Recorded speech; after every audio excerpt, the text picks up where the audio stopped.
Is a relief to finally rip in now? Like, it's been a long summer, but now it gets bedding. It must be a relief both for you and the players as well. Yeah, I'm not just so much a relief, but it's I think it's pleasing that it's here at last because it is a long pre-season. The guys go through a lot of work and a lot of pain with the heat, etc.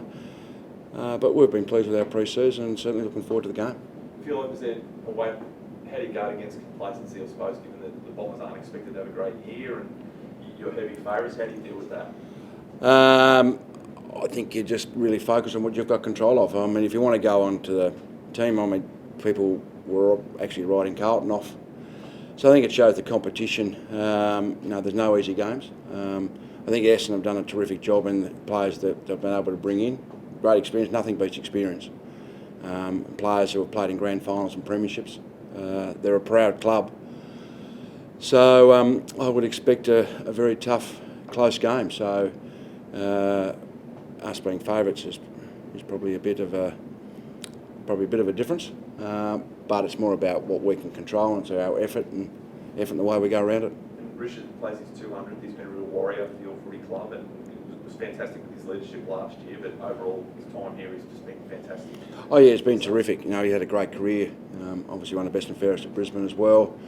But I think he really stood up last year when we needed him to. And I think you find out people's character in probably the form of adversity. And there was a bit last year, and I think him stepping the breach as captain at that time was, and his form really picked up as well. So he certainly led the way. Just back on that possible complacency thing, Robert, does anyone mention what happened in the opening week or two last season? Because that was probably the last time you might have been favourite for a game. We spoke about that briefly a couple of weeks ago. So all I can go on is their attitude towards training and their energy levels around the place, and I must admit I can't fault it at the moment. And I don't think we can afford, and I don't think any team can afford to be complacent with any team as far as opposition. I think it's going to be a tough competition, and you got to get 4 points when you can, and we expect a really hard game tomorrow. Just Dion Prestia, he looked touch and go for a long time. Can you tell us about his, effort and how he? Yeah, he was. We had a good discussion last week.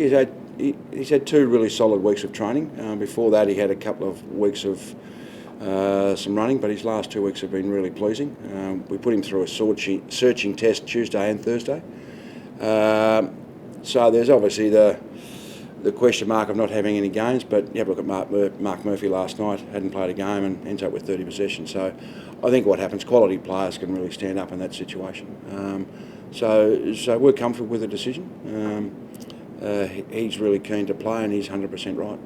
Regardless of how he actually plays, how much of a boost is it just for the fact that Gary got out there and Gary, yeah, there's no doubt about that. I mean, when you're such a quality player and being captain, it gives everyone a bit of a boost. But his training form's been terrific as well. So he's really keen to play well. He's really keen to lead the side. So I think just having him around is going to be a plus. There's no doubt.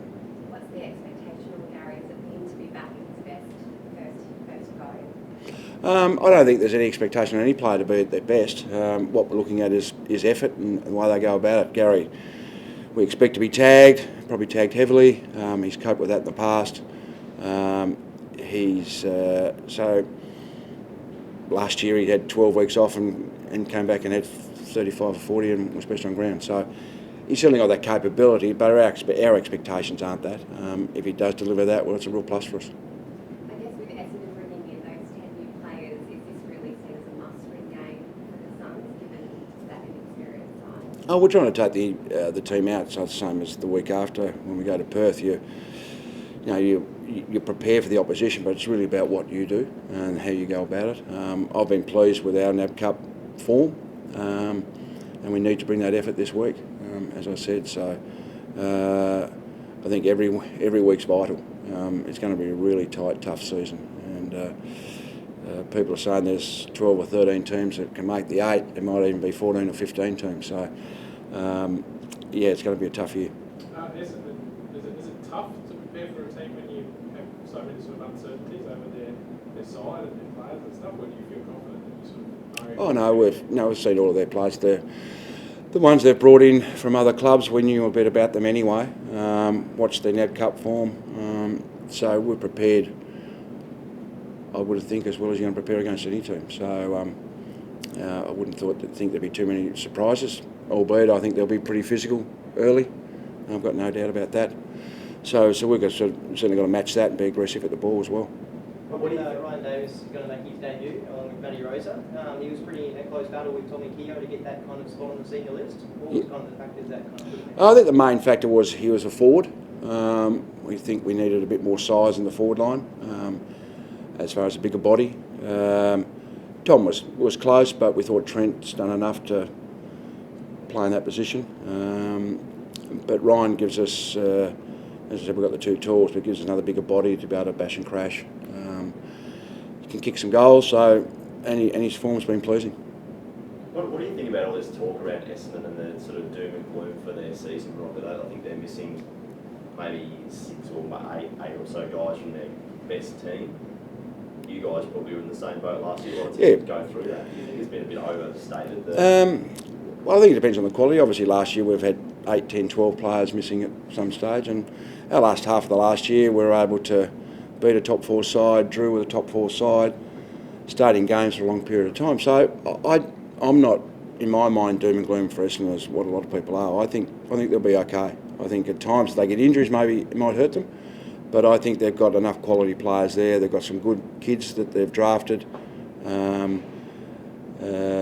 Albeit, they lost to West Coast, whatever they lost by, 90 points or whatever, but they still had 45 inside 50, so they're playing some good football. I think they'll surprise a lot of sides, and we can't afford to be surprised at the weekend, which I'm fairly sure we won't be. I think it's going to be a tough, tight game. I think it's going to be close. Rocket, you spoke about the need to improve the goal kicking after that model ab challenge game. With Tommy, do you think he can kind of explode to a bit of the hip sometimes? How much of a mental battle is he? He's got the talent, no doubt. Well, I think most goal kicking is a bit like the golf putting. I think it's you can do it at training. It's about overcoming games. But we've worked heavily with Tom. Tom's doing a lot of it, so I'm fairly confident that'll improve. Thank you. Do you mind if I just ask a bit off track, but just the Collingwood concerns that have come out overnight with the hair testing? How much of a concern do you see that, given it's AFL, we've already kicked off this season? I'm not really all across it all about the testing as whether every player's tested and whether that's the true figure. I mean, it's a bit supposition at the moment. So I think to comment on it, it's probably without facts, without knowledge, is going to be a bit dangerous. So it's a bit of conjecture at the moment. Albeit it is a societal problem. It's in off season when people aren't playing, aren't training. So maybe some people at different clubs have made some mistakes, and I'm not too sure. So it'll be up to the AFL and the AFLPA to work through that, what they think's best to go forward.